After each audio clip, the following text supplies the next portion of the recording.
Camden is always the place to go.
Hello! Hello, how you doing? Welcome to Sky Dancer Day 2023. Really pleased to be coming live to you today from the Hawke Conservancy near Andover, which is one of my favourite places to visit. It's so good. So good. I've had a walk around this morning. It's my second time being here. First time I came here it was about 30 degrees. I was just sweltering, but it's a nice cool temperature today and it's so lovely. It's just a great place to be. Yeah, the It's really, birds really are all nice. out, you can hear loads of stuff. Yeah, please keep your listen out because there's so many birds. I've no idea what they are, but it sounds African great. fish eagle earlier. Yeah. So seriously, if you hear anything, put in the comments what you think it might be, because we're talking global here. We've got birds from all around the world. So, you know, keep your ears peeled because you'll hear some, of course, of our native species, perhaps, if you're lucky. Yeah. But there's some really good other animals around as well. So we need to keep our ears out and let us know if you hear anything. Yeah, really yeah, good how you stuff. been? Not bad. Yeah, not seen many goshawks recently, which is a bit disappointing. I imagine they're all chilling out on nests at the moment. Yeah. So, which is a bit sad. But obviously doing their thing, which is really good. What about you? Goshawk time. Yeah, good, Yeah. busy. Yeah, Busy I at the bet. minute. Busy at the minute, but good Nice. busy. But I'm Yeah. pleased to be here. Yes. Bank holiday weekend, talking all about, well, celebrating all about our raptors and our birds of prey, but of course talking about the challenges that they face as well, and trying to overcome those challenges by getting the conversation going and the work that's being done out there, which is what today is all about. So this year's theme is all about survival. It's really important that we're talking continuously how to boost these populations of our birds, of our upland birds, and we continue to celebrate them. We will be launching this year's Young Wild Writer competition, and I'm really pleased to say that we have last year's winner here with us, who's going to be, well, reading her extract, which is exciting. We've got a film for you from the RSPB's Hen Harrier Survey 2023. Brilliant survey that comes about every 6 years to monitor the hen harrier situation across the UK. We've got Langhamore Community Initiative, which is good. So good, so good. And if you're a bit of an art fanatic, we have an option for you to buy a painting to support hen harrier conservation. But we've got so many different opportunities, some great films coming up and some fantastic conversations with live guests too. But of course, we want to know your questions. So if you have any questions for us, anything about moorland conservation, habitat restoration, rewilding, hen harriers, birds of prey, please do give them to us in the comments, and we've got people monitoring those comments, and we will answer those towards the end of the programme, which will last about an hour. And we'll do our best to keep it to an hour. No promises, but we'll try our best. And as Megan said, we've got a good range of fantastic films coming up. And our first one is, as Meg said, about the Hen Harrier Survey, the RSPB Hen Harrier Survey 2023. Now, this is a survey that the RSPB do kind of 6 years, sort of every 6 years. But sadly, last year it was due to coronavirus.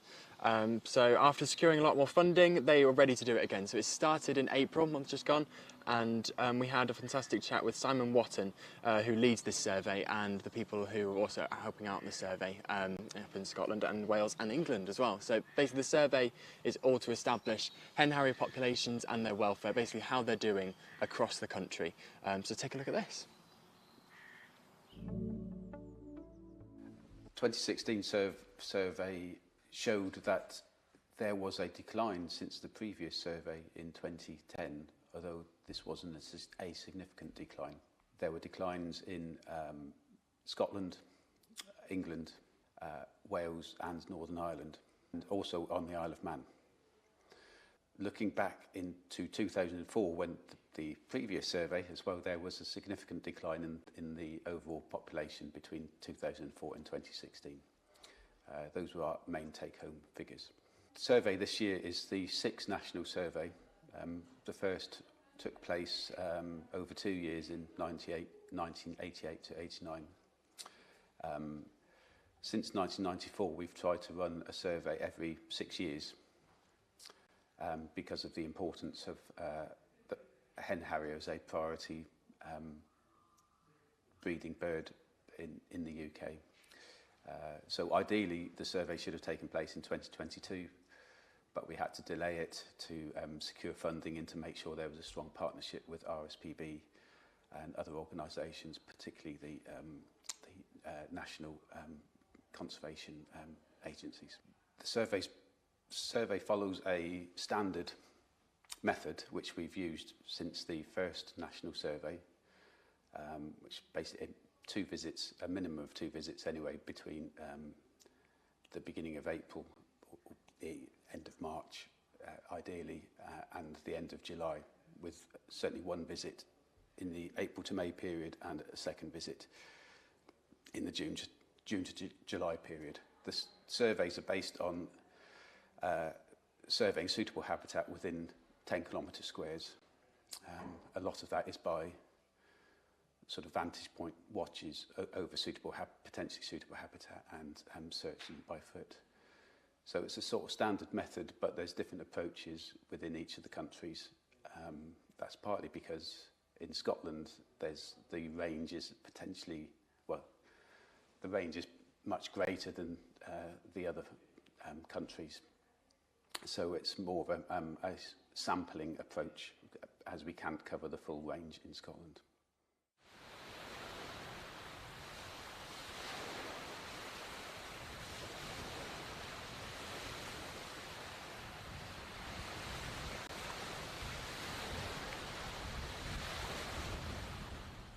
I'm Ian Thompson. I work for the RSPB investigations team in Scotland. This national survey is going to be fascinating in many ways. The hen harrier is a bird that has not done well in the last 20 years throughout the UK. The last 2 surveys have showed a substantial decline in the number of breeding pairs in the UK, and certainly in the east and south of Scotland, where I work particularly closely, on the grouse moors we saw something like a 57% decline in our number of pairs of hen harriers. Obviously, there have been a number of political developments, particularly in Scotland, over the last few years, and we now see the Scottish Parliament considering legislation that will lead to, hopefully, the licensing of driven grouse shooting, where the right to shoot will be dependent on legal and sustainable management of the land. And these provisions have come into place primarily to deal with raptor persecution. The Scottish Government has taken steps over the last really 20 years since devolution to try and bear down on those who are killing birds of prey. And while it has had some effect, particularly with regard to illegal poisoning, unfortunately birds like hen harriers still tend to disappear very quickly should they linger in areas where driven grouse shooting dominates the landscape. We hope having regulation of the shooting industry will finally be a deterrent to these crimes. The reason this survey is so important is that the hen harrier is a real keystone species, a really important measure of how healthy our upland environment is. Much of our country is missing hen harriers. There should be hundreds of pairs of hen harriers in the east and south of Scotland, for example. There should be a lot more in England. And one of the reasons that these birds are missing, or the key driver of these birds' absence, is persecution. And we see year after year hen harriers that have been fitted with satellite tags are either found dead and having proven to have been illegally killed, or they simply disappear under suspicious circumstances. If persecution is declining, as the grouse shooting industry likes to keep telling us, then one would think that this hen harrier survey will show quite a marked rise in the population, not just in some areas but nationally. So time will tell.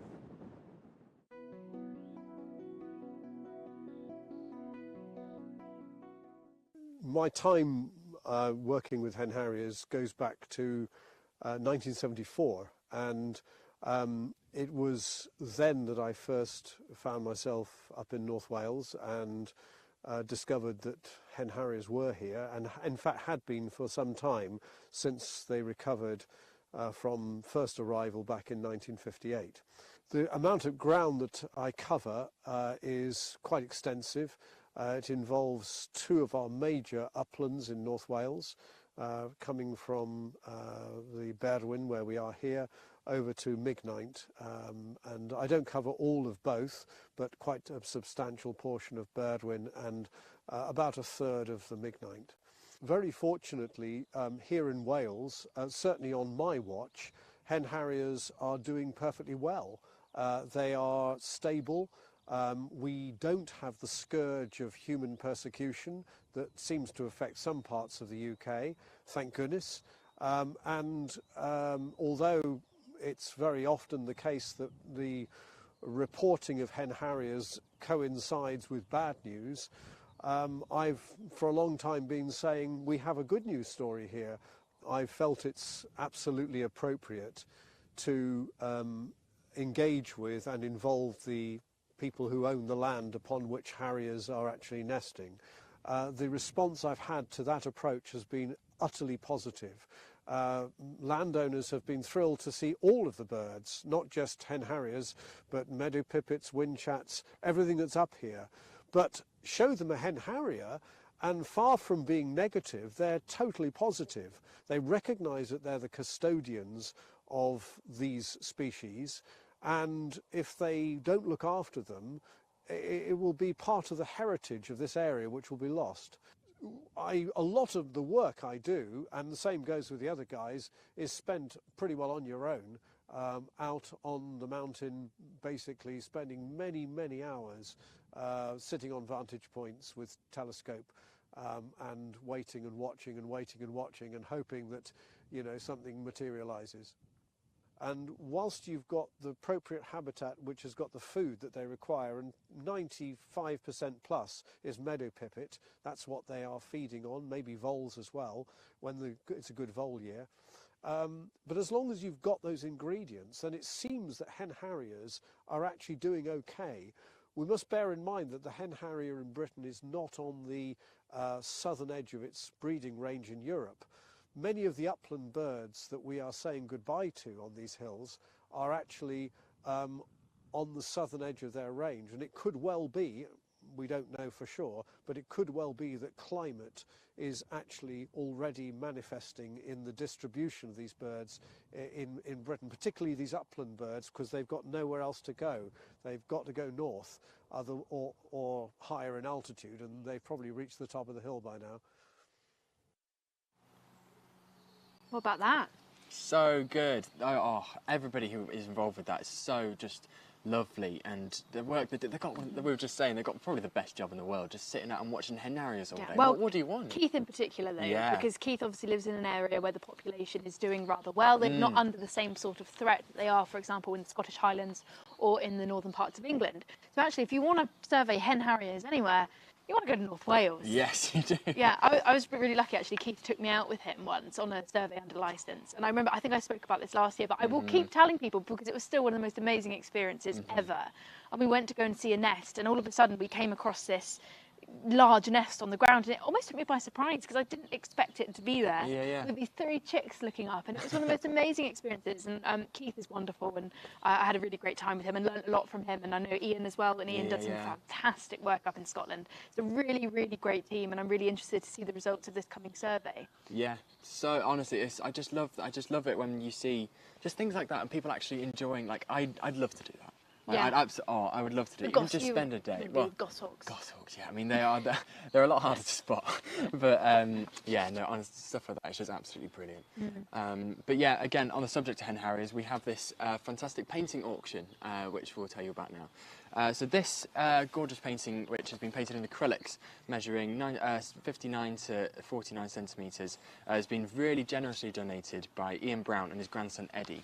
And this is all to raise funds for Hen Harrier Action. Now you can find all the info for this auction on www.henharrieraction.co.uk/news. Get ready for this /Skydancer-painting-auction-online.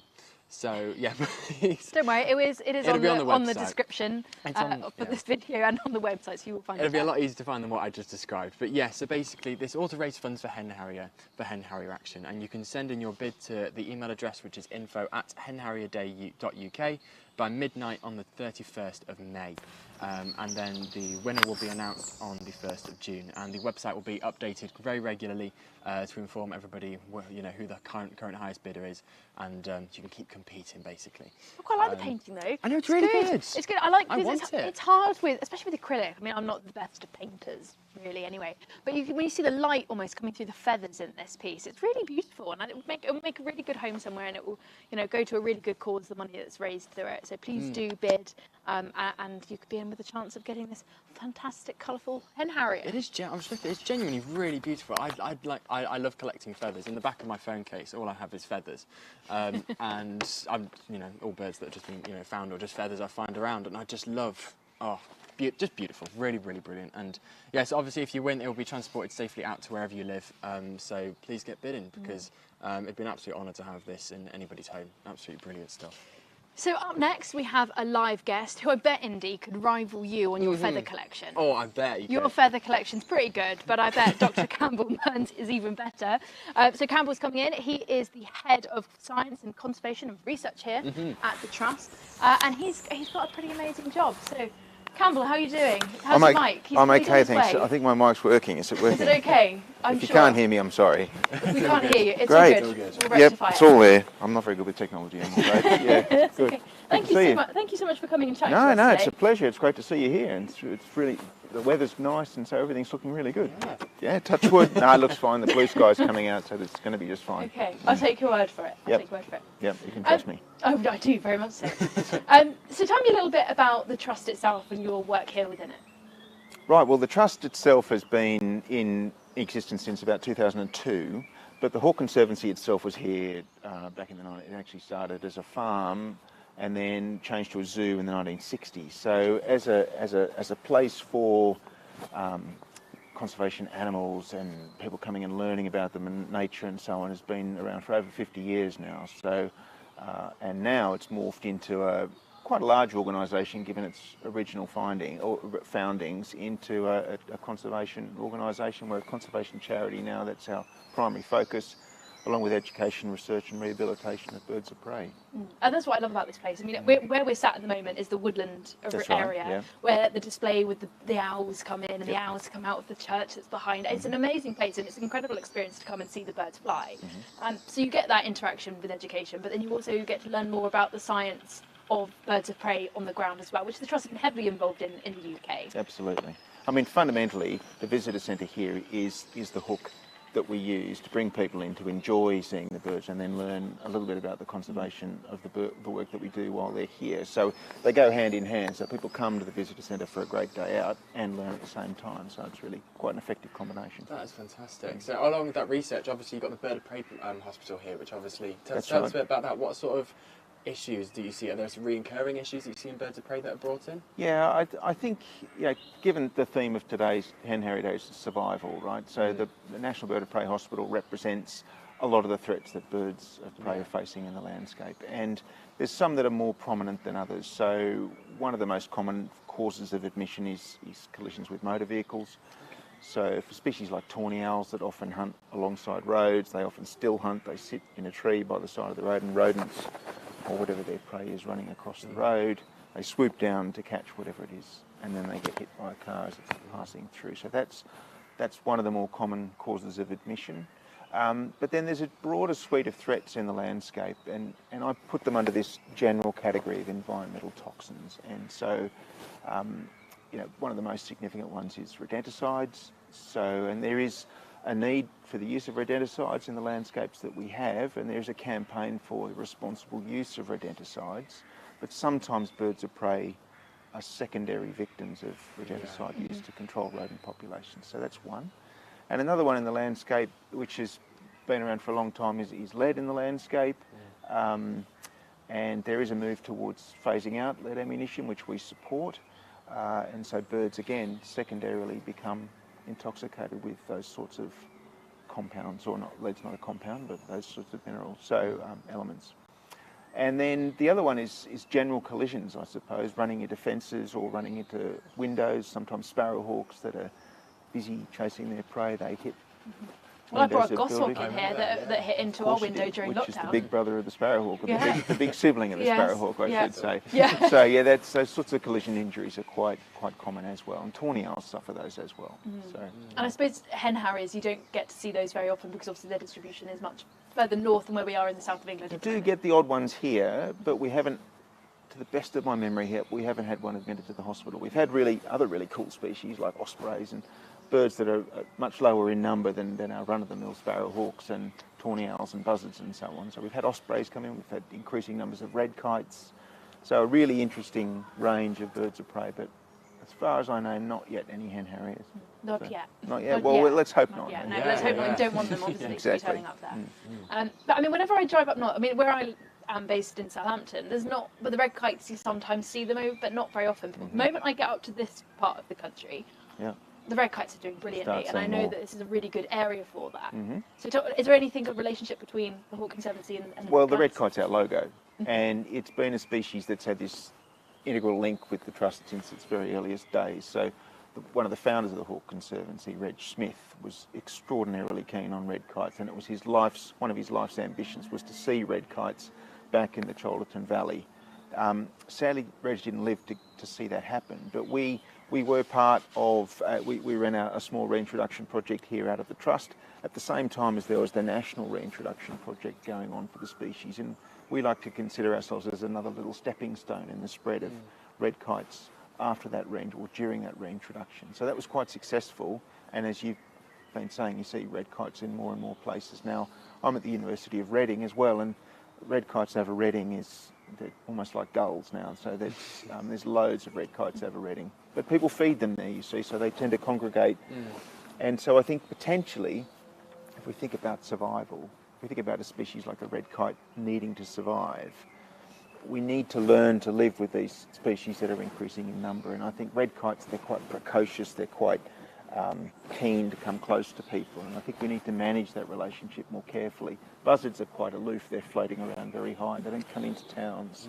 Red kites are much more likely to do that, so I think we need to be careful about how we manage that relationship with that amazing species going forward. Absolutely. It's all about relationship control at the end of the day, isn't it? Because ultimately, we want to be able to support red kites just like we want to be able to support hen harriers. And if anything, the red kite success, it goes to show the hope that could be seen for hen harriers.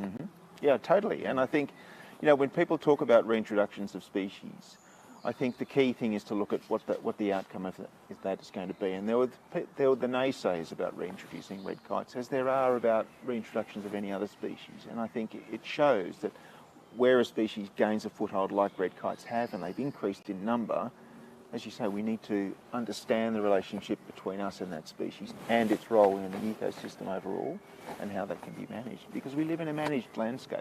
Let's not pretend that we live in this wonderful wild landscape. Great Britain is a managed landscape, so we need to learn how to live within that system. Yeah, manage it, slightly take the foot off the pedal slowly. It's a transition, isn't it? It's a transition to a slightly less managed landscape, which would see a lot of benefits for our nice hen outcome. harriers. Yeah. Okay, one last quick question for you then. Sure. Your feather collection. Best one. How many have you got? Well, if I'm really honest, and I heard you talking about my feather collection, I don't actually collect feathers. Don't? No. How about you're in the prime position to collect I feathers? should be, yes, and I really ought to be. But if I'm really honest, I don't collect feathers. But I tell you what, there are projects where we do collect feathers, and so with the increasing ability of us to understand the chemical composition of feathers. We can use feathers to understand what birds have eaten in the past and what environmental toxins they're exposed to. So feathers are a really, really useful indicator for a broad range of conservation projects. So maybe I ought to start collecting That's feathers. cool. Yeah. So really, Indy here is not just collecting for selfish, it's not Wow, it's he's just doing pleasure, that. but for science. He's collecting Exactly. data. Absolutely. Science in his phone case. Yep. Contributing to the that. broader effort, definitely. I admire that for sure. So maybe I should start following suit. and There collect you go. feathers. You'll Yep. get some good ones. Next time we talk to you, you'll have, I don't know, Absolutely, I have a a bag full of collection. them for you. Oh, brilliant. Right, okay. Thank you so much, Campbell. No problem. See you Thank you. later. I'll head off this Bye. way. Okay. If you do have any questions for Campbell at all, you'd like to pick his brain about anything, he's pretty good with vultures as well. But if you have any questions like that, please drop them in the comments and we will ask them towards the end of the live stream. We can call him back in and I'm sure he'll be willing to chat to us a little bit more. Absolutely. So we've got another fantastic item now, and this is an update from the Tarras Valley Nature Reserve, and this is a fantastic community-owned upland region, and they've just purchased another fantastic 2,500 acres of moorland. So we went back in April to find out how they're getting on.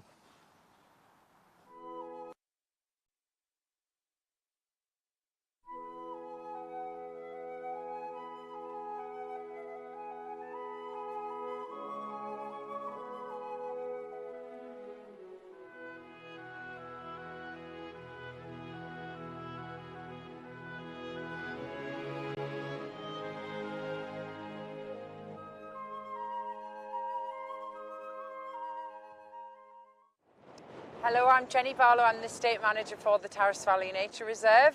And I'm Kat Mayer. I run the Education and Engagement Project.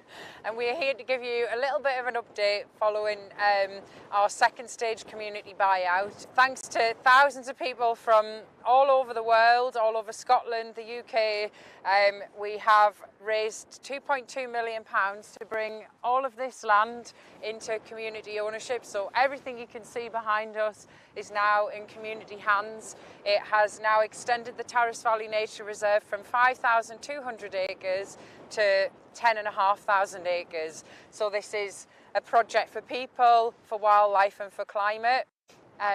So we're looking at everything at the moment, from peatland restoration, restoring our ancient woodlands, providing improved habitat for species like hen harrier, golden eagle. So it's a very exciting time for us. People are very much at the heart of everything that we're doing on the Tarras Valley. So that means that the Education and Engagement Project is really important to make sure that the local community is engaged with the land and with the wildlife that lives here. So that involves school sessions, because it's a forever project. We want to make sure that all of the local children are just as invested in the project as we are. They'll grow up and hopefully potentially live or work and just enjoy the land. And we're also engaging with other parts of the community. So we have a large group of volunteers that come out regularly and do different practical conservation activities on the reserve, such as helping us to control the invasive Sitka spruce or plant new areas of native broadleaf trees. And we're also doing lots of engagement work about the action plan, because we want to make sure that everyone in the local community has the opportunity to talk to us about what sorts of things they want to see on the land. The Tarras Valley and the wider Langham Moor is well known for its populations of various birds of prey. So this includes the iconic hen harriers, which we have a breeding population of. So last year we had 5 nests, from which 13 young successfully fledged, which is a brilliant breeding population number to have, and we're hopefully going to have similar numbers again this year.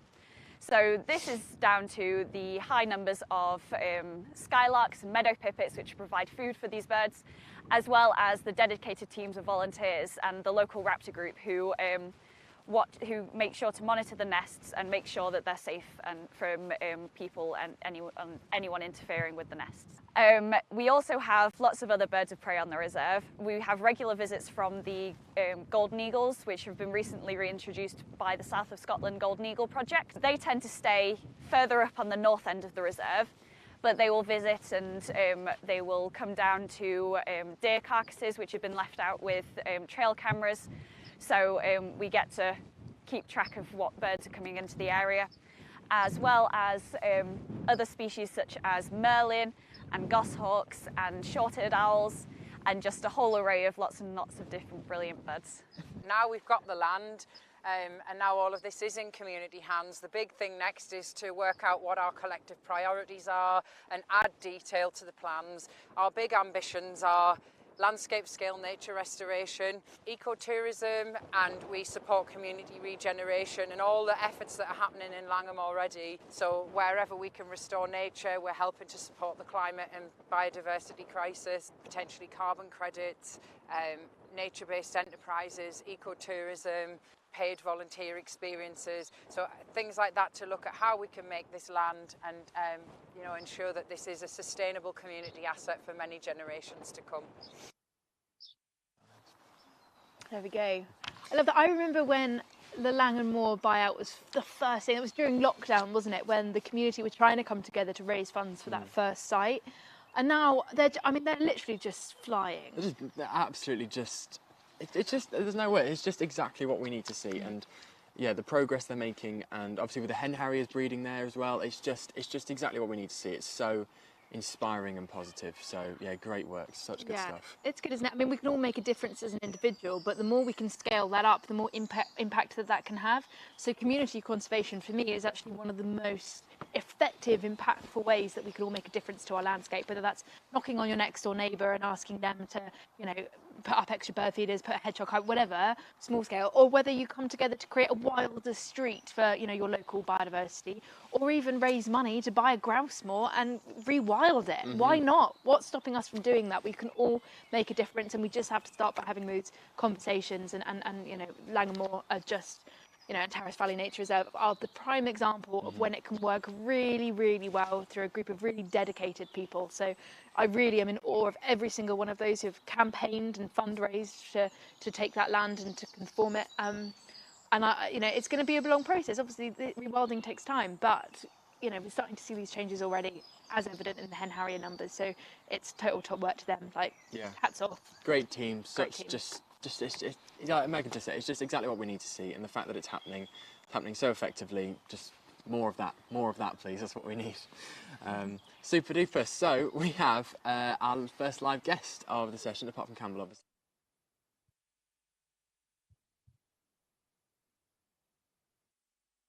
I can't hear you at all. Can you hear me? Second, can you hear us? I can now. There we go. Hello, we got them. Hi, Lucy. How are you? I'm good, thank you. How are you two doing? Yeah, good. Having a lovely time. There's some white storks over there chattering away. You know, so we're surrounded by amazing bird life going on at the moment. So yeah, we're in a happy place. Yeah, brilliant, brilliant. How was your because it's International Dawn Chorus Day today, and I know you're out this morning. How did it go? Yeah, it was gorgeous. Yeah, I just went out and stood on my own in the garden. I didn't set an alarm, so I tested myself, and I slept with the window wide open. And there's a blackbird that sits on the roof just outside my window, so it actually, woke me up quite well. Look outside, heaven. Were you up early? No. No. I was up. I did a dawn chorus walk in Sherwood Forest a couple of days ago, and I was still recovering from that. And I decided that would have been my morning. So I made that my International Dawn Chorus Day, and it was fab. Had lots of really good stuff. Good. And I also wanted to say, your jumper is so good. We were just discussing it. Oh, just so jealous of the stuff you have. It's brilliant. It is. Yes, no, I'm very partial to reaching out a good vintage wildlife jumper on eBay. It's been nice actually, because recently all the divers have been in their full, really beautiful spring plumage at the moment. So there's loads of speckled backs and great northern and black-throated coming quite close to the shore. It's beautiful to see. Heaven, that sounds great. That is so good. So you're obviously living on the Isle of Bute on the west coast of Scotland, which is, I've had the honour of visiting you, and it's so fun. Are there any hen harriers on Bute actually? Tell us a bit about if there are. Yes, there are.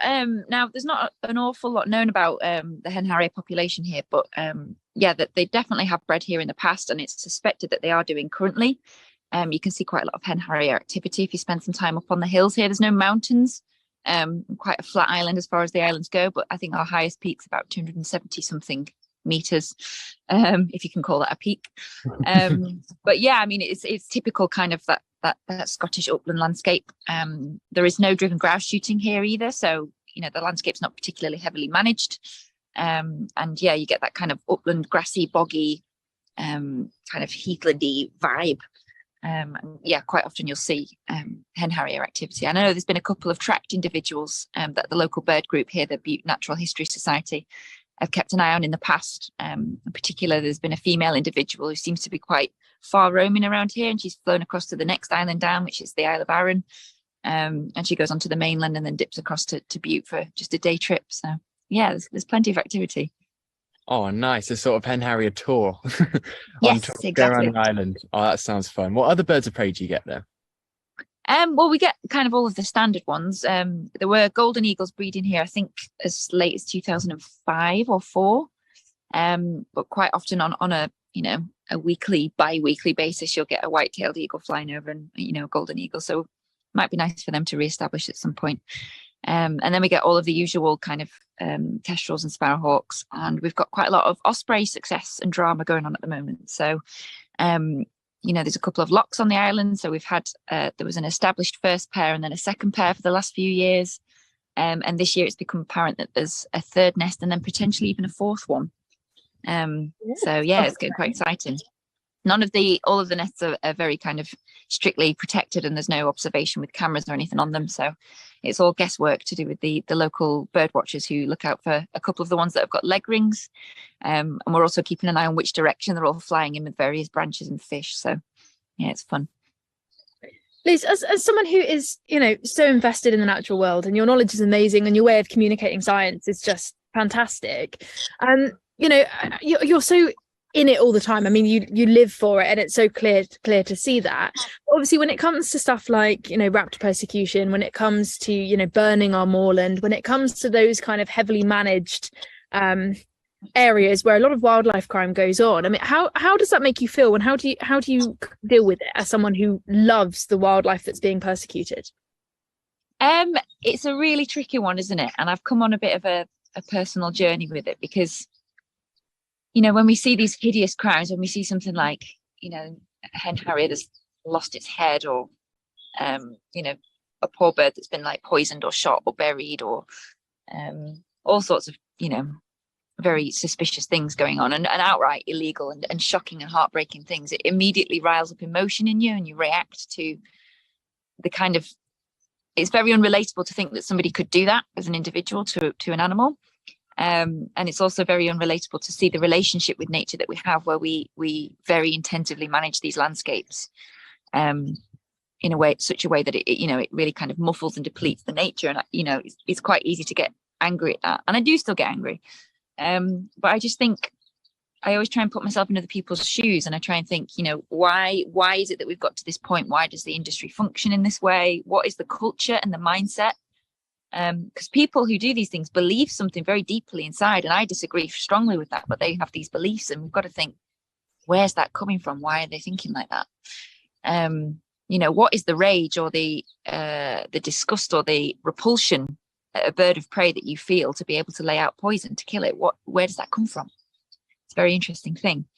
And I think we've got to do a little bit more to perhaps understand that and try and work out how we can bring people back around. I suppose a lot of it is about control and letting go of control.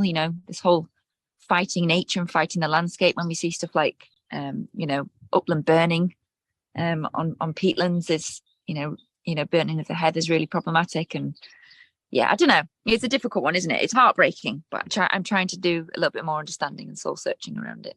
Yeah, I think unrelatable is a really good word, but I do think you're right, and that we do have to understand where it comes from in order to be able to change it. And I think that's really critical. But it is hard, and it is a process. Yeah, I think what you said about, because obviously it's important, like Megan just said, about where that comes from, and seeing, like, in order to try and tackle these issues, you have to see it from both sides. If you just see it from your side and it's just like, we're right, everybody else is wrong, you're not going to get anywhere. So like you said, it's important to understand where that comes from, to have those conversations and try and meet in the middle. That's, best for wildlife. So yeah, I think your point of view is, it's really, it's what a lot of people should share. And I think that was really well put.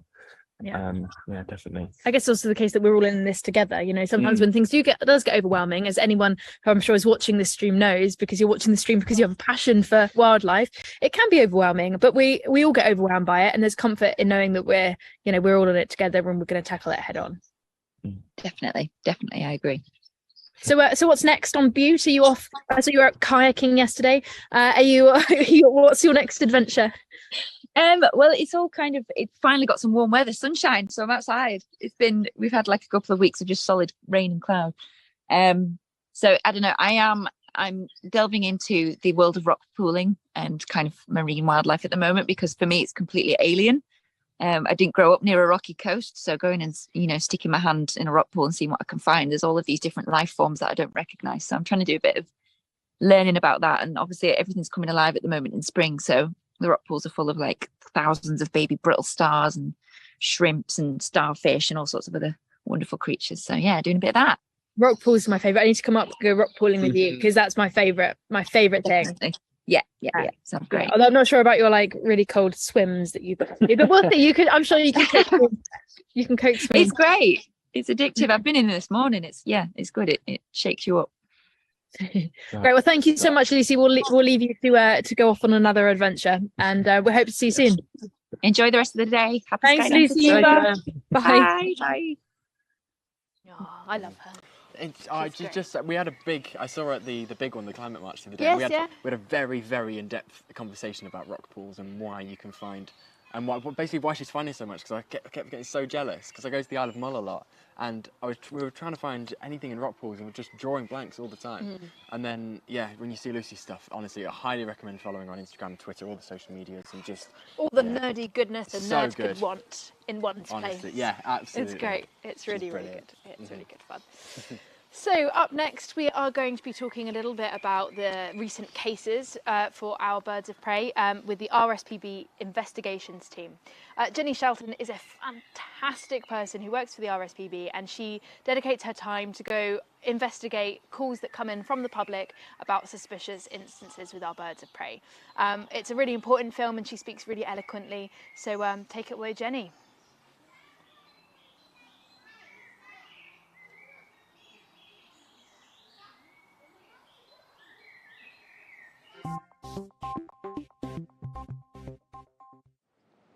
So I'm Jenny. I work in the RSPB's investigations team, and we assist the police with investigating cases of raptor persecution. So we might get reports from members of the public. If you guys have seen anything, we really encourage people actually to contact the police and ourselves, because these are often the starting blocks that lead to a prosecution.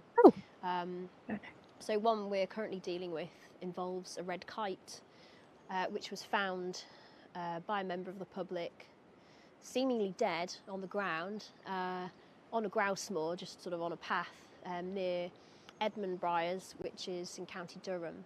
And they quite rightly reported that to us, and we went out to pick up the bird. Turned out it was actually still alive, but unable to fly. And the bird was then taken off to be looked at by a vet, and they found on the x-ray it was absolutely peppered with shot, and that its wing, which was all swollen, had been broken because a piece of shot had just smashed through that wing, rendering it unable to fly. So this kite is actually currently fighting for its life. It's being looked after by a really excellent wildlife rehabilitator called Jean Thorpe. Big shout out to Jean. She does an absolutely phenomenal job looking after many, many birds of prey which are sadly found illegally shot or injured in some way in the Yorkshire area. So the kite was taken to her. It's being looked after, given a bit of R&R. As I report to you, it's currently hopping about, and it has been feeding, so we're crossing our fingers that kite will recover. But of course the police are launching an investigation to find out exactly who's responsible for this. Unfortunately, as many of you know, this isn't an isolated incident. This is quite typical of what we're finding. Even in this particular area of County Durham, there were 2 red kites which went missing in suspicious circumstances over the past few years. So fingers crossed for that particular kite.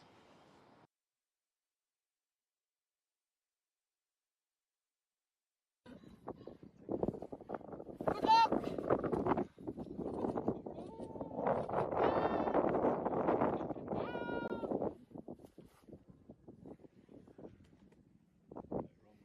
Well done, Jean. Mega. Fantastic. Well done, Jean. So one of the things our team does to try and help tackle raptor persecution is satellite tagging hen harriers. So I have a tag right here.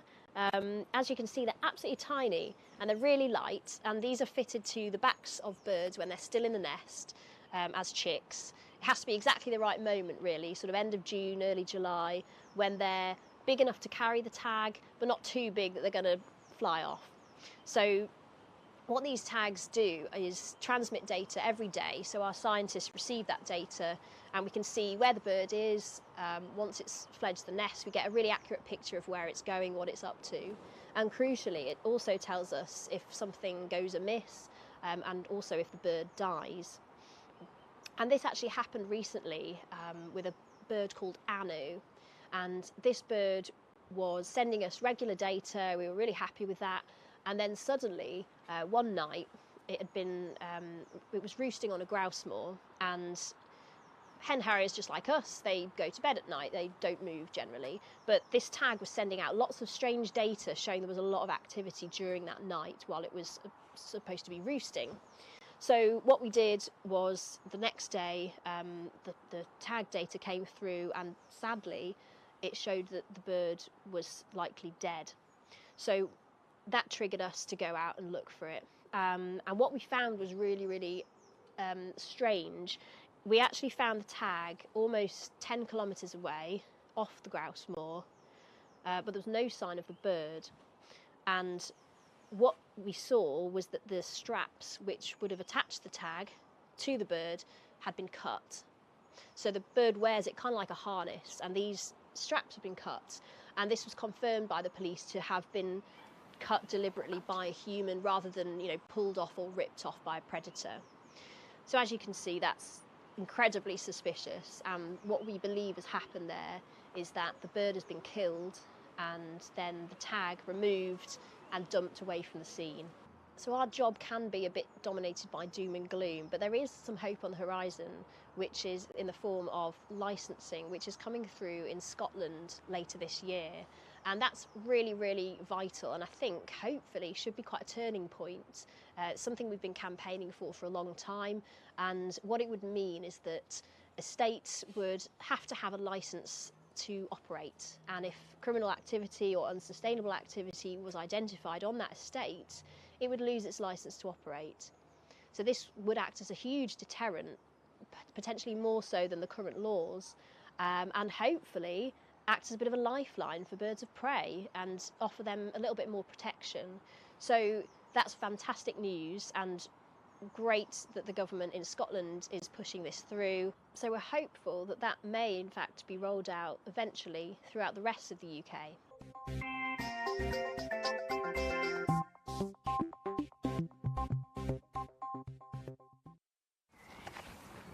There we go. Jenny, fantastic.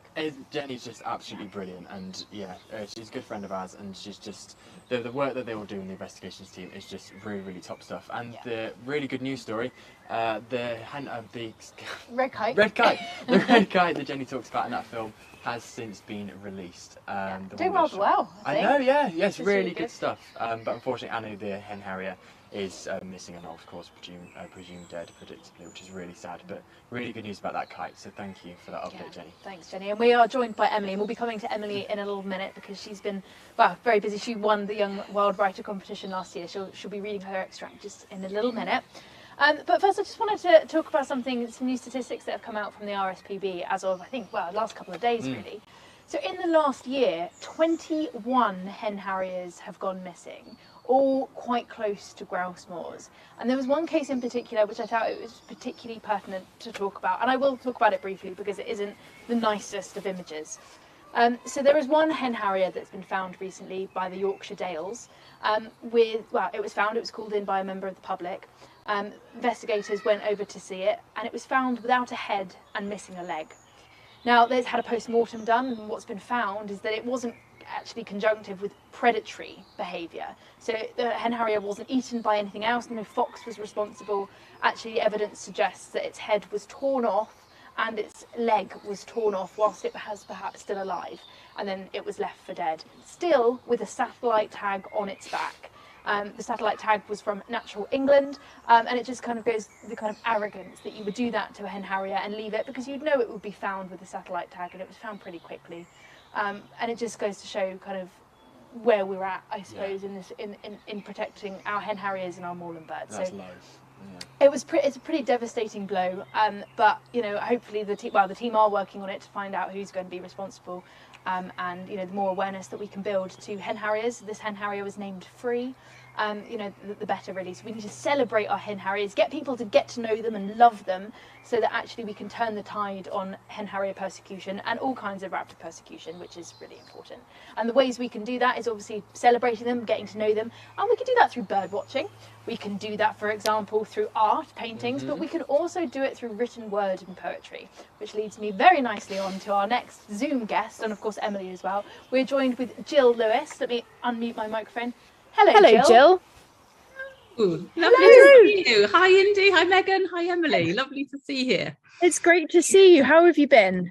Yeah, really well, thank you. Yeah, I'm in West Wales at the minute, and yeah, absolutely stunning over here. So I'm now in my little sort of writing shed, which is quite a stone little building. So it's quite cold in here, but it's blue and sunny outside. So the sun's out. Very nice. Any hen harriers near you? I haven't seen hen harrier in Pembrokeshire. They roost in Pembrokeshire down towards St David's, but I haven't seen any since I've been here. But we have lots of red kites and buzzards and ospreys fishing on the Teivi. So we've got a fair few raptors around. Sounds great. Idyllic, really. I love Pembrokeshire. Beautiful area. Yeah. So tell us a little bit about what you've been up to. What have you been writing? And tell us a little bit about this year's competition. Yeah, well, writing, we made the move to Wales about 18 months ago. So writing has taken a little bit of a back step. But I've been writing several things recently about protecting the coastlines and especially about protecting against disturbance of wildlife, because we all love to go and see wildlife on the shores, along the coast. But I think as humans, we've got to be a bit careful about how close we approach wildlife and how we make our mark, really. So I've been writing a book about our responsibility to wildlife, but that'll come out in about not next year, I think. So that's a little time away. And one of my more recent books was Song of the River, which is about the beaver, as we know, a keystone species to bring back lots of wild habitats and wildlife to our uplands, to our rivers, to clean up rivers, to help fish. But what I loved about this story is it's called Song of the River because I think our rivers probably don't have very much variation in sound at the minute. Whereas if we went back 400 years when there were beavers, when we had lots of different types of amphibians, when we had lots of types of different insects and different birds, the Song of the River would have been so much richer. And I think those soundscapes are so important to bring back soundscapes into the world, as well as our sort of visual landscape as well. Absolutely. It's so important to understand how our auditory environment is changing as much as our visual one and our occurrences with biodiversity. That's a really nice angle, actually. I'd never thought of how obviously the landscape, like Megan just said, changed, but also everything you hear around you, and that's brilliant. Also, I love the cover of that book. Yeah, that's really nice. It's brilliant. Anna Frelon, and it's beautiful, isn't it? And it's just and it's just sort of this little beaver as well. So and then the sort of whole landscape behind it. So it's beautiful. Gorgeous. Yeah. Very nice. Well, it's great to see what you've been up to, and I can't wait to see the next book coming out next year. Hopefully this time, maybe next Skydance Day. We might. Yeah, that'd be lovely. Actually, it's about seabirds, about seals, and all of those sorts of things. So that'd be great. Another year's time. So obviously we've got another Young Writers competition, which is brilliant. But is it open now? It is open now, and I can tell you what it's a little bit about. It's the fourth Young Wild Writer competition, so that's really exciting. The first one was, and I'll just show you a little bit of a poster, and if you look on my pinned Twitter feed, you can see the poster as well. So it's in the same theme as the other Young Wild Writer competitions. We've got 3 categories. We've got young, which is 5 to 8-year-olds, junior, which is 9 to 12-year-olds, and teen, which is 13 to 16-year-olds. And we're asking for 500 words or less. And it can be a story, it can be prose, it can be non-fiction. And it's 500 words on any theme related to animal survival. So it's really quite broad. You know, it really could be about the hen harrier survival problems. It could be about survival of a habitat. It could be about survival as us as a human species. So, you know, it's go wild with your writing. The submissions are by the 10th of July and the winner will be announced on the 12th of August.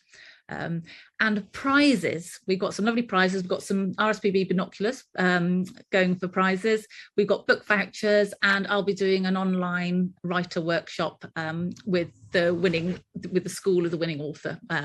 So there's some fantastic prizes. In next week, the submission is going to go up on Hen Harrier Day website, so people can put their submissions in there, and there'll be some great judges judging this fantastic work, because we've had every year there have been some amazing pieces of writing from so many young people, and actually as one of the judges, it's really, really hard to choose because you get so many different varied types of writing, but what's interesting as well is that the pieces that we've had already made changes to the people in the environment around them. So in the first year we had Neha Nan, which won with an absolutely beautiful poem about saving the allotments in central London. And that poem actually helped to save those allotments. You know, this is how powerful words are. They communicate, they tell stories, they connect emotionally with other people. So that really helped. And then we had Charlie Bernard, who 21, who wrote a beautiful poem about helping to save some meadows along the Oxfordshire, in Oxfordshire, and that really connected with people how important it is to really protect habitats. And of course, last year we had the wonderful winner with us from last year as well, Emily Hunt. So it's been an absolute privilege to be able to judge this competition. I just think it's fantastic how we can communicate our real passion for wildlife with other people, because it's only by connecting and really all of us connecting that we can make a big difference. Absolutely. Absolutely. And I love that. The creativity of written word is a beautiful and very powerful thing. Yeah. The power of words is extraordinary, you know, is extraordinary. It changes the world, and we can change, you know, hearts and minds one at a time and really, really make a difference. And I had the pleasure of listening, only reading last year. We heard Emily read her wonderful piece, and it's extraordinary. It's just, I think Emily's piece, which I hope we are going to hear, I think what she's done with her piece of writing, it isn't just a piece of writing about birds. You somehow become one of those birds. You have real empathy with that bird, and suddenly you're in this kind of, I can still remember that poem from a year ago. You're still in this sort of swirling mass of birds, and you're there experiencing it with the birds. And that's what the power of writing is, to really have that bird's eye view, literally, on writing. So well done, Emily. I want to say congratulations again, because it's just such a fantastic piece. Great. Well, we will get on to that now. You've led us brilliant onto it, Jill. But thank you so much for joining us today, Jill. And brilliant. Get your writing in there and get your entries done. Come on, we need more young writers getting into this. So we need people changing the world. Absolutely. Write some words and change the world. It's beautiful. Right. I think it's time to hand over to Emily. Yeah. Thank you, Jill. I just wanted to say as well, definitely I encourage everybody in the right age category to enter this competition, because going to Hen Harrier Day to read was just amazing. And also one of the prizes is Jill coming into the school to give a workshop, and everybody who attended that absolutely loved it. So definitely enter. So it's really good from your perspective. Oh yeah. You loved it. Amazing stuff. So what was your piece about? So my piece is about jackdaws. Jackdaws probably my favourite birds, and specifically it's about jackdaw fledglings' first journey to their roosting site, because behind my house there's a hill with quite a large wood on it, and that is the communal roost for all the jackdaws in the area. And so to go up there at sunset when they're all arriving is absolutely amazing, because they make a fantastic noise, and it's quite a spectacle. I bet. Yeah, definitely, because I feel like corvids get so much bad press just for, you know, doing their own thing, but honestly I reckon if anybody who doesn't like corvids, if they listen to this poem, then their minds will be changed, because I was there with Jill when we heard it of Hen Harrier Fest and it was absolutely brilliant. So yeah, really good stuff. Okay, go for it. Go to read it. Yes, so this is my piece of writing to the roost. With a chack they gather, weighing down boughs of Wellingtonia, swaying coal black, a flick and a flap, a beak full of needles plucked, flung, flurries of falling cones. Hundreds of jackdaws, a swarm, thronging as other groups swoop in, colliding. They grow thicker, curdling, chackling and chackling, reaching a crescendo. A fanfare, a beating pulse, alive, one being. United they are a whirlwind, a torrent of billowing wings, spiraling and spiraling up. They eclipse the sun, climb so high, almost out of sight, but I can still hear them ringing out, jarring their jagged, unforgiving sound. They weave, bunch together, form a group, one rotating mandala. Then there's a rush, an exhilaration. They spread, float away from each other, nothing binding them. Their ragged wings stop.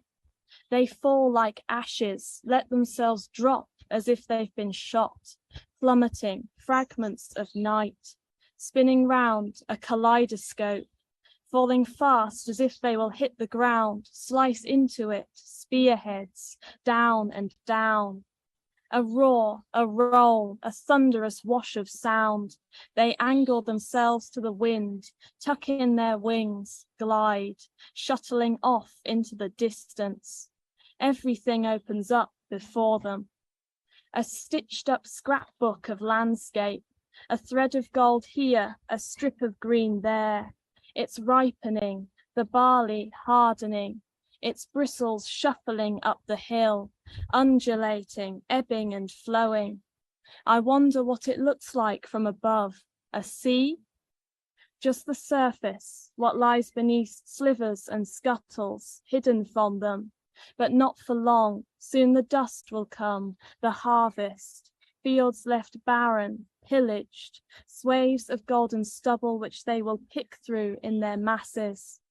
But for now they follow the hedgerow, leave the village behind, its red-tiled rooftops and gutters, screeches of swifts, the church spire's cockerel glinting on its perch, catching the sun, looking out over gravestones, lichenous, worn, communities of bones. Behind them trail those who hatched from their chimney pot nests of sticks and twigs and straw, fell from them, rugged, unkempt, just days before. Now they're on their first journey to roost. They follow the hedgerow, turn its corners and curves, chase it all the way up, learn navigation by hawthorn and ash, the slight twists of the brook. Ink stains they fluctuate against the flare of sunset. The hill ignites, kindling, illuminating the Yorkshire fog, bronze tops of foxtails and fescue, marbled whites closing up like petals, resting on stems. They reach the wood, stood haggard and bold against the melting sun. Hedgerows approach from all directions, and from all the fields come crows, jackdaws, magpies, each village's corvids, dropping down into branches, draping from them like mosses, tapestries of darkness, lichen on bark. Only when it is truly dark, when they are completely hidden, out of sight, does the cacophony fall silent, fledglings huddled into each other's wings, cornflower eyes disappearing behind sheaves. Thank you. No, so good. My goodness. That was so nice. It was so relaxing. There's the reflection of leaves on Megan's phone, which is on the table here.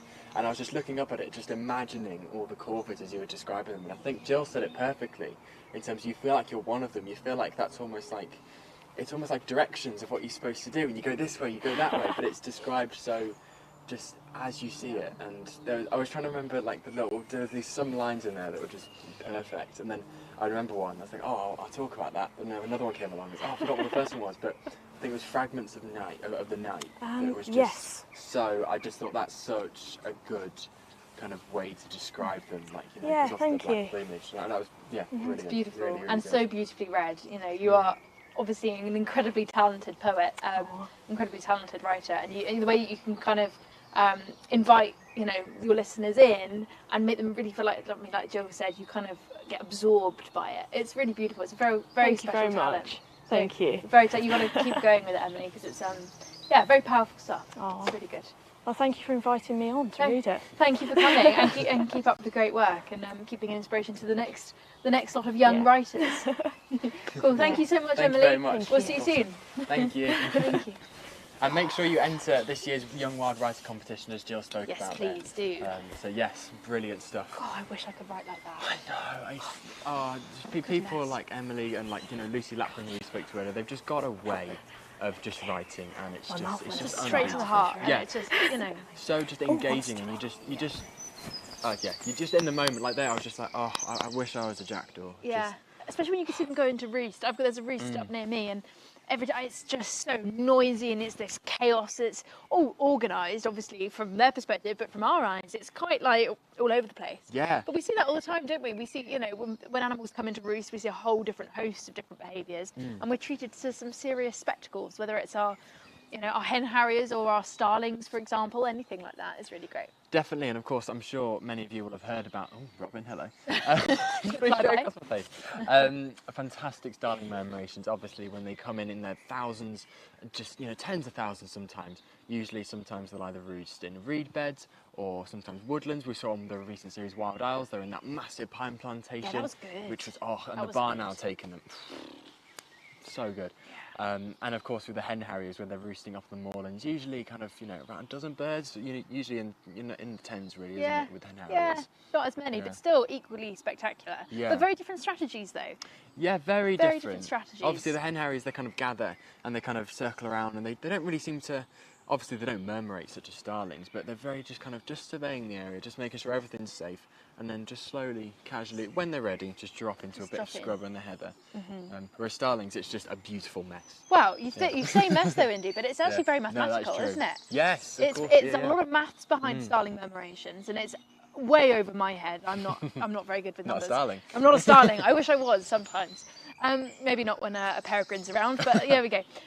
What starlings do is that they actually analyse the movements of the nearest 5 to 7 individuals around them, and then they calculate how they should move accordingly. So it is kind of this constantly moving equation, if you want, all about evading predators. And when you hear them, they're kind of totally silent, and when they go into roost, it's this eruption of sound because they've made it into safety. They can be a little bit noisier, but then they convey information about where the best food spots are and all of this kind of stuff, which is really cool. Anyway, we quite like starling murmurations. Obviously, it's not the right time of year for it, but we can look forward to seeing it next autumn. But it's kind of the time to go out and see a hen harrier. And we thought we'd put together some footage of roosting starlings and hen harriers for you to sit back, take a deep breath, enjoy the information we've given you, or soak it all in, and just enjoy watching some beautiful birds in flight.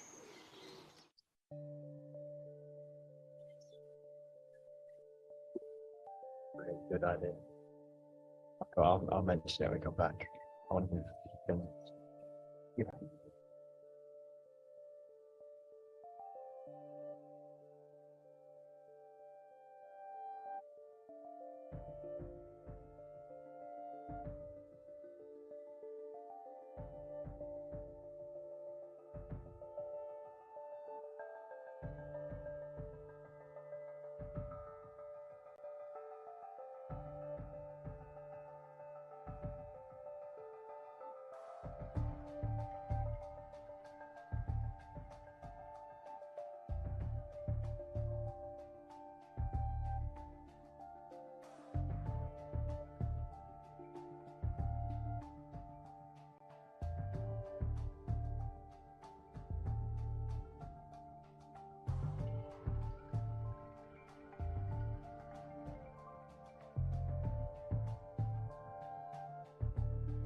Oh, that's just so beautiful. And I had an idea. Okay, So you know how you were talking about mathematics with the starlings? Yeah. I was just thinking, with the new natural history of GCSE, Yeah. you know how when you're doing GCSEs, all the questions are like, if little Johnny has £4 and then he wants to buy a chocolate bar that's £5, you know, how Yeah. much more money will he need? Yeah. What about a question with, like, something to do with starlings and mathematics? Like how many seconds would it take for a starling to figure out where the 5 birds around it are going, and how quickly There's it travels? a lot of physics in there, Oh. Indy. I feel like it's a bit more complicated than pennies. However, if there was more mathematic questions asked around starlings, I probably would have done better at maths. Me too. So, yeah. There we Why go. not? Why not? Anyway, we're coming to the end of our hour for Sky Dancer Day 2023, but we're just going to go through a couple of your questions. Thank you so much for sending them in and engaging with us in all the comments. We're going to bring back Campbell, who's sorry, has microphone again, just for the last little bit. Hello, Junior Chair. Come sit. Come join us. So we had a few questions coming in, which is really good. A lot of people asking about our best experiences with hen harriers. Right. So do you have a favourite experience or an experience with a bird of prey in the UK? Gosh. It's a big question. That is a bit of left field. I mean, there's been so many. I'm one of those people who've been fortunate to see lots of birds of prey in many different parts of the world. In the UK, though, gosh, I suppose it was the moment when we were involved with our Red Kite project and we first saw those birds fledging and starting to find their way in the world. And what really fascinated me and I found so special was to see the differences in the way the kites that we released behaved and how they interacted with the landscape when they fledged from the nest. So some were very confident and flew away wonderfully, and others actually ended up getting bullied by these corvids. I'm very fond of corvids too, but they sometimes pick on young birds of prey. Well, you see a lot of mobbing. Yes, you The do. corvids like to do some mobbing, which is So I'd probably say the interesting. first time those red kites fledged was a very, very special moment. Yeah, well, it's a big thing to work up towards. Absolutely.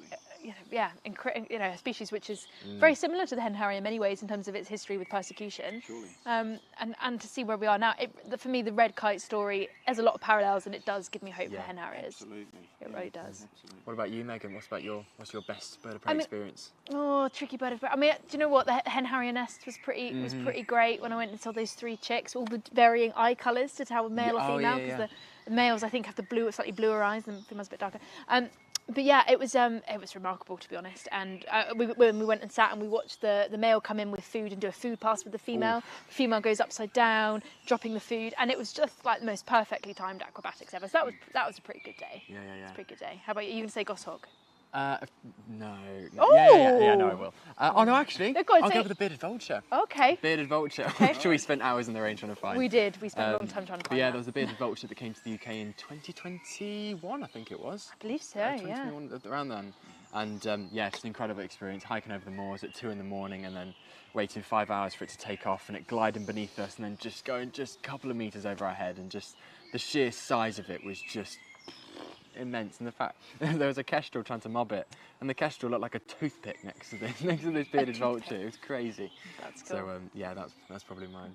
Yeah. It's good. There's another question that's come in from Eagle-Eyed Girl, I believe.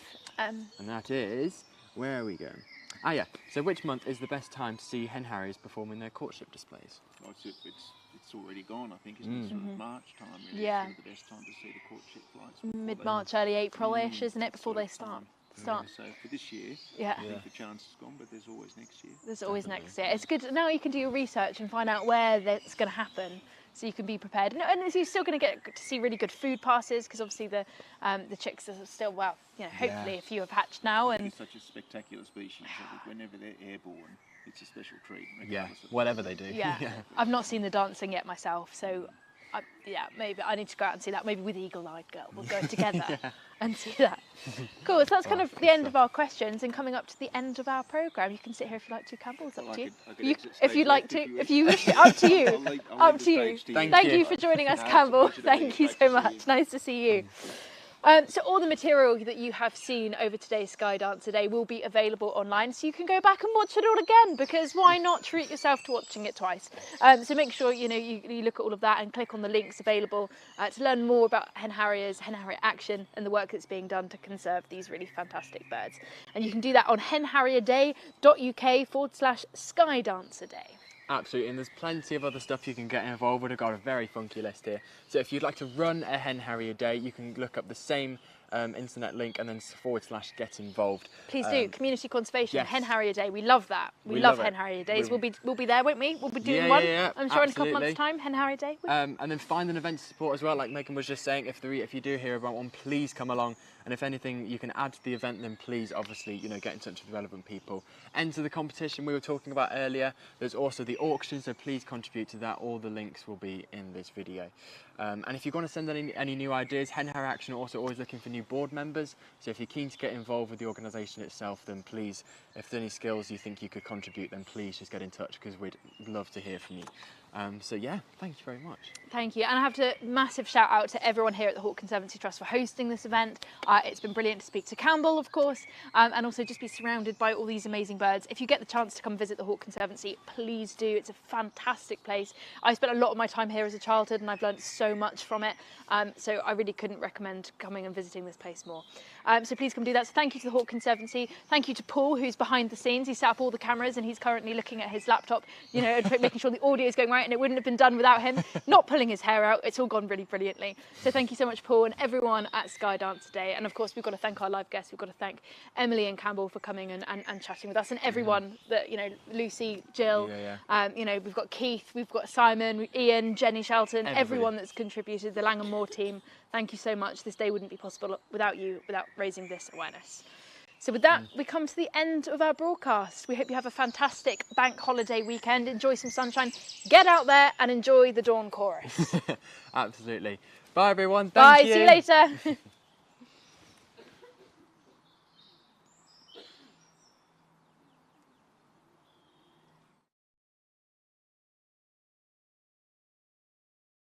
Dance with me, my ghost in grey. Our end is close most every day. Blue-grey circles in the sky. The future's bleak for you and I. Show me your sky dancing skills with pure ballet. Past the kill to the ringtail on the wing. Dance as winter turns to spring. They hunt me, trap me, shoot me down. Help me, hear me cry out loud. Hear the sound of distant guns. Something